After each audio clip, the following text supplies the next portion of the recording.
Hé, Ruby, C'est bien mon nom, ne dis pas à tout le monde. comment on fait pour devenir serveuse ici? J'ai pas compris. Quelle fac propose la meilleure formation? Est-ce qu'on doit acheter sa tenue? Parce qu'on dirait un polyester de très grande qualité à ce que je vois. Du coup, ça me coûterait quoi 10 balles. Allez vite lui en faire un autre. Il peut pas manger ça. Allez, on se bouge, Ruby. Ce petit con a choisi la mauvaise personne à humilier. Je ne vais pas laisser passer un connard arrogant. Je l'avais remarqué depuis longtemps. Il commande toujours le même milkshake, et il ne le finit jamais. Tout ça pour me humilier en glissant son petit pourboire au fond du verre dégueulasse. C'est pas l'argent qui m'intéresse. Si c'est au-dessus de tes moyens, je peux comprendre, et je compatis.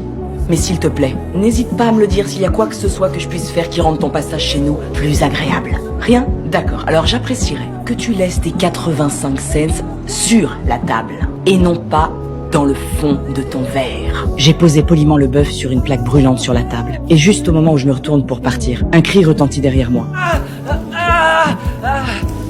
Oh, c'est peut-être un peu chaud. Les choses ont dégénéré. Le jeune menace de me poursuivre en justice. Je sens juste une rage qui bouillonne dans ma poitrine. Je ne comprends pas pourquoi je devrais m'excuser auprès de ce crétin. Le menu dit clairement que c'est une plaque brûlante. Regarde les petits. C'est pour eux que tu y retournes et que tu ravales ta fierté. On va devoir payer le traitement du mois prochain à crédit cette fois-ci. Oui, je sais. Et même comme ça, on risque de pas y arriver. Stan, tu connais pas ces gamins. Ils débarquent au resto, ils sont tellement mal polis et irrespectueux. Et en plus, ils se comportent comme s'ils valaient mieux que les autres. Tu sais qu'on m'appelle inspecteur Derrick tous les jours au centre commercial, hein? Mais j'encaisse parce qu'à la fin de la journée, je sais que je vais retrouver ma famille. Pour nos petits, on sait ce qu'on a à faire. Pour ma famille, je suis obligé de faire face à ce type détestable. Là, je comprends enfin d'où vient l'arrogance de ce gamin. Je n'ai jamais vu une femme aussi déraisonnable. Même si le gérant n'arrête pas de me défendre, j'ai reconnu mon erreur. Mais elle ne me lâche toujours pas. Sauf votre respect. Je suis désolée, cette femme a été négligente, malpolie et a fait du mal à mon fils. Non, une petite minute. Votre fils s'est fait mal tout seul. Vous avez pris un malin plaisir à ne pas lui dire que le plat était chaud. Vous avez des enfants? Oui, 2. Non, mais quel mauvais exemple vous leur donnez. Je suis désolée. Non, ça va pas. C'était absolument pas sincère et c'était un peu vache. Ah, faut que je le pense vraiment. J'apprécierais.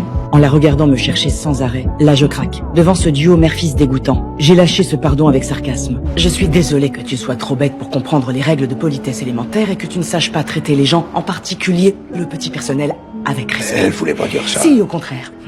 Je suis une peau de vache qui est désolée. Je suis désolée que vous soyez tellement à la ramasse que vous pensiez pouvoir blâmer les autres quand votre fils agit comme un sombre crétin. Je suis désolée qu'il soit un salopard et une sous-merde, parce que ça, là, c'est une brûlure superficielle. Et je suis particulièrement désolée que les amis que tu amènes ici soient des gamins tout aussi pourris, gâtés et affreux que toi. Parce que si les jeunes comme vous sont notre avenir, que Dieu nous aide. Voilà ce qui me désole, madame. Après m'être défoulé, je me sens incroyablement léger. Je sais que j'ai perdu ce boulot, mais j'ai aussi protégé ma dignité.